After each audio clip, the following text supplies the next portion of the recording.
I think the worst thing is not knowing and why your health is deteriorating so rapidly.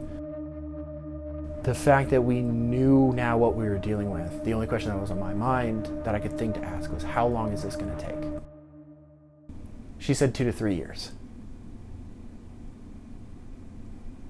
And, sorry.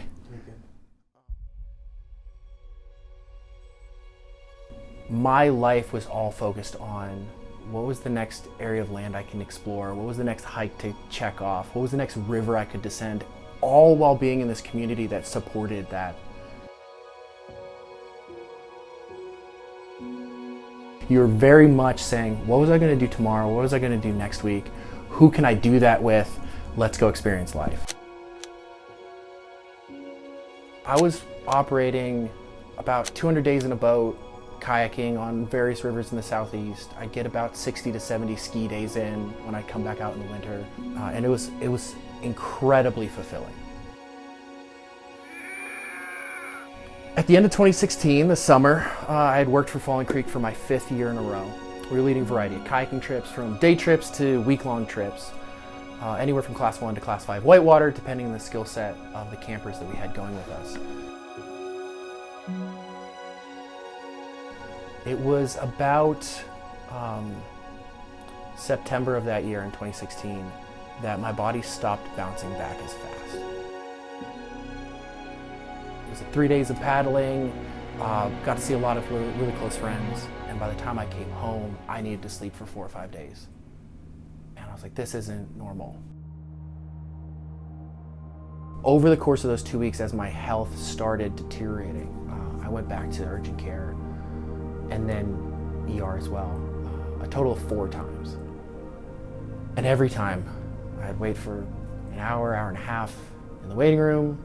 They'd have an IV in my arm. I'd be in the full gown, waiting on my test results to come back, and they would walk out into the room. I'm sorry, there's nothing wrong with you. And as I was walking towards the front door, the doctor that day, I don't even know his name, whoever was the one that saw me, I remember him yelling down the hallway, "Kevin!" And I turn around and he's walking towards me. And he's like, "I'm glad I caught you before you left. I have a suspicion that you're dealing with some sort of tick-borne illness. If it's Lyme disease, I highly recommend you follow up with whoever your primary care is. They would be able to take it from there."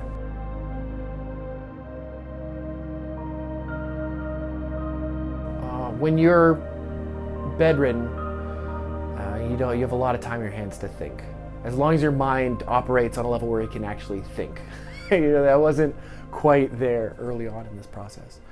But, I had the energy to, from the time I woke up in the morning, to walk downstairs, lay on a couch all day, to have just enough energy to walk back upstairs to go to bed at night. I did that for about 1.5 years.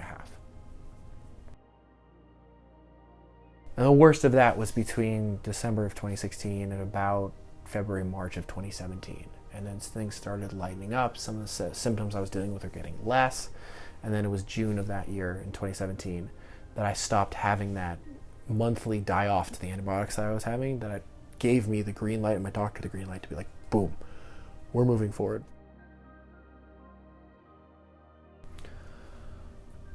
The things that kept motivating me was the endless stories of the adventures I got to live.